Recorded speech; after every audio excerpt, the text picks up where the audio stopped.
have noticed, we're doing something a little bit different today. We've got not one, not two, but three of the big contenders in the compact SUV class. And we're going to help you choose between them. But the twist in the story is that they actually aren't quite as similar as they first appear. You see, this super blue Hyundai Kona is the fully electric version. This Renault Captur, that is the plug-in hybrid. And that Vauxhall Mokka over there, that's got a good old salt-of-the-earth petrol engine. And you probably already know that as of 2030, you won't be able to buy a new petrol or diesel car anymore. But what about up until then? Should you get a petrol? Should you get a plug-in hybrid? Or should you go and buy an electric? Well, hopefully in this video, we're going to help make that decision a little bit easier for you. But I said to Rich, I am refusing to do any more until everyone subscribes to the Car Buy YouTube channel, clicks on the bell icon and then clicks like on this video. So do it. Thanks. First things first, prices. The electric Hyundai Kona we have here has a starting price at the time of filming of £32,550 when you go for the bigger battery, which we would recommend. The plug-in hybrid model of the Captur, meanwhile, is $39,995, about £1,500 less than the Hyundai. You can get yourself an entry-level petrol Mokka for just £20,240, even if the particular one we have here actually costs $27,445, because it has the more powerful 128 brake horsepower engine and an 8-speed automatic gearbox. What's more relevant than the car's price tags is how much they cost per month. On PCP Finance, with a deposit of £5,000, the Kona is the most expensive at £348 a month, which is maybe what you'd expect since electric cars tend to cost more than others. The three are remarkably similar on a monthly basis, however. The plug-in hybrid Captur is only £7 a month less at £341 a month, and the petrol Mokka is the same.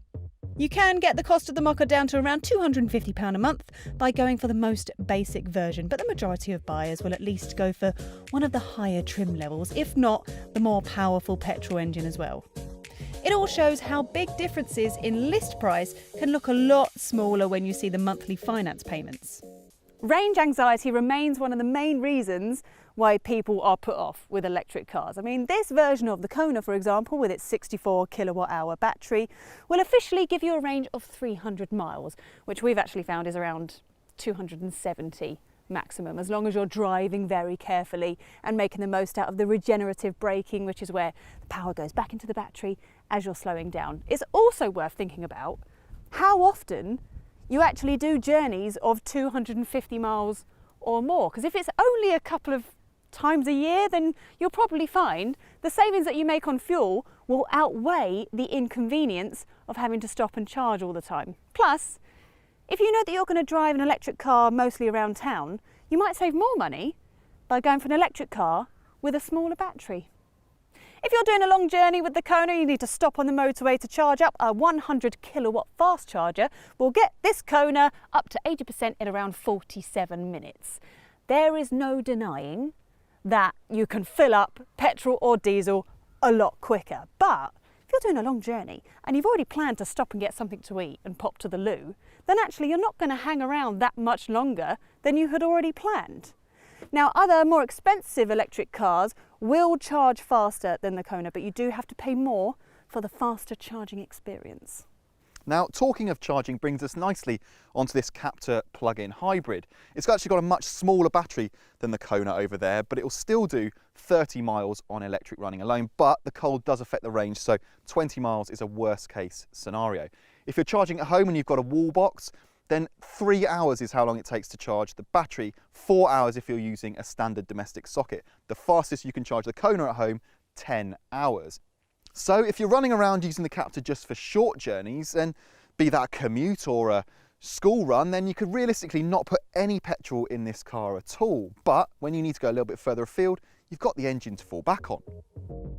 So how do the costs of running these cars compare? We based our calculations for the Kona on the average price of electricity in the UK, which gives us a price of £9 for every full charge at home. To plug into a public Instavolt fast charger, not the cheapest, but certainly one of the easiest and most reliable, the price increases to £22.40. But remember, it's unlikely you'd ever do a full charge at a public charger.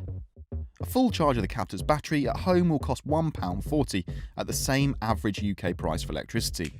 PHEV buyers aren't likely to charge at motorway service stations and the like. How much petrol you'll also need to buy is very dependent on how you use your car. But take the official fuel economy figures for the plug-in hybrids, in this case 188 mpg with a large bag of salt. Longer journeys and trips with a flat battery will dramatically increase your fuel bills and are likely to see economy nearer to 40 mpg. Now, the price difference between home charging and public charging of an electric car remains pretty big. But, unless you've struck oil in your back garden, you've got a makeshift refinery, when you're filling up the mocker with petrol, it's going to cost roughly the same wherever you go. Let's use £1.23 per litre as an average. Now, to give the mocker 300 miles range, so it matches the Kona, you're going to need to fill up 29 litres of fuel, which will cost you £36. That's also making sure that you stick to the official economy figures of 47 miles per gallon. So, if you want to fully fill up this tank, this 44 litre tank, it's going to cost you 54 quid. So let's simplify things even further. If you're doing 10,000 miles a year and you own a Kona and you're charging at home and you get 270 miles on a charge, you're looking at around £333 a year in electricity. If you miraculously somehow manage 47 miles a gallon in the mocker, you're looking at £1,177 a year in petrol. So quite clearly, there's more to this than just initial purchase price. For context, that's £28 a month in electricity compared to £98 a month in petrol.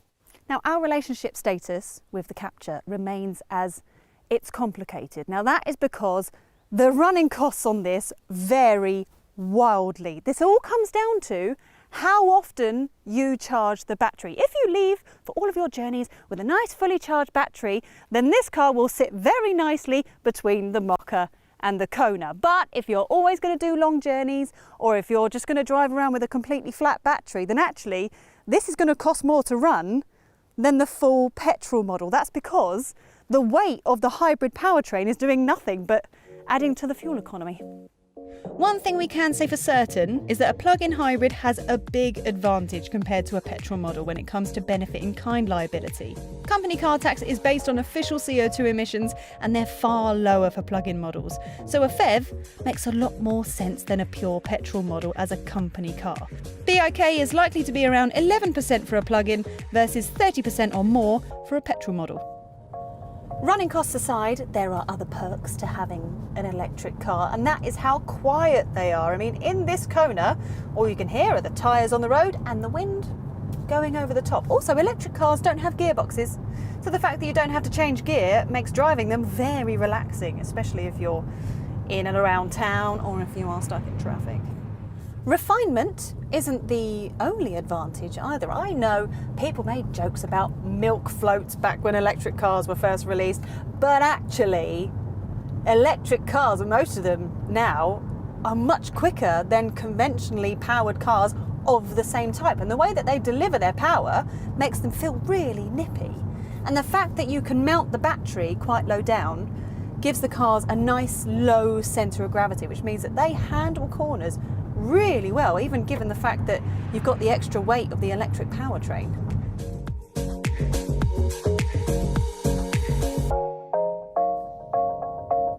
So plug-in hybrid drivers can benefit from the same lower running costs as electric car drivers, and if you plug this thing in regularly and use it as intended, it'll feel like an electric car to drive. You see, this Captor starts every journey in its electric mode, which gives it a certain sophistication over the standard Captor models. And if you leave it that way and keep the batteries topped up, it'll match an electric car for refinement as well.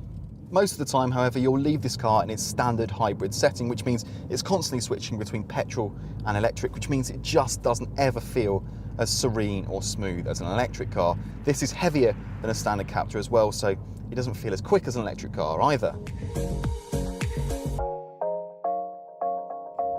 A car with nothing but a trusty petrol engine underneath the bonnet is the one that we are all most familiar with at the moment. And in some instances, it might still make the most sense to you at the moment. It is still the cheapest way into car ownership, and it is the most straightforward when it comes to habits and lifestyle. We all know where we can get petrol. We all know that we can get it instantly rather than having to wait for that guy who is using the charger that you want to charge for your electric car. Oh, and now you can charge it. Now you've got to hang around while your car is charging. And you also don't have to worry about buying and installing a wall box or making sure that you've got decent parking at home so that you can do a bit of home charging. We also appreciate that people like us still enjoy driving a car with an engine.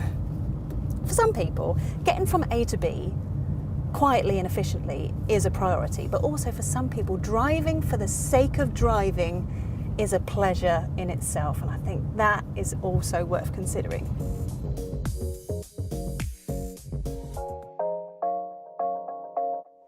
Whether you go for an electric, plug-in hybrid or petrol car will depend largely on your circumstances and how you plan to use your car. But running an electric car or a plug-in hybrid is made much easier if you've got somewhere to charge it at home. Okay, it might seem daunting at first to go for an electric car, but as we've seen throughout this video, the initial purchase price is only part of the equation. It's much cheaper than the other two to run. Now, road tax, you don't pay any road tax as a private buyer, and company car drivers get really favourable rates as well. Running an electric car, especially if you drive mostly in town, is really relaxing, and that's only going to boost your green credentials. One thing you do need to consider, however, is that if your annual mileage is very high, can you make those changes to fit your lifestyle around an electric car? Now that is where the plug-in hybrid comes in. Where it might not be as cheap to run as an electric car, you can do short trips around town on battery power alone. Or if you're doing a long journey in it, you don't have to plan to stop and charge your car, because that is where the petrol engine kicks in. You get the best of both worlds. But there is one major downside, and that is when the battery goes flat, fuel economy is nothing to write home about. And also the weight of the hybrid powertrain means that PHEVs just generally aren't that great to drive anyway. Now, I know that they are more affordable to run as a company car, but also they're a nice little stepping stone between a petrol power and an electric car. And that brings us finally to the pure petrol car, which still represents the most affordable route to car ownership, even if it's ultimately not the cheapest of the three types of car to run. We appreciate that for many people, a car that needs plugging in may simply not be a practical option. A petrol car doesn't require any changes to how you use your car or plan your journeys, and it's much more convenient to refill a car with petrol than it is to charge an electric model. So there you have it. If you're in the market for a new car, it's well worth considering exactly how you're going to use it before choosing between fully electric, PHEV and a petrol. We know that electrified cars aren't for everyone at the moment, but whether you like it or not, that's where the world is headed. And if you can make it work for your current circumstances, there are potentially some big benefits. If you enjoyed this video, why not watch our review of the Volkswagen ID3 or our hybrid and electric cars playlist.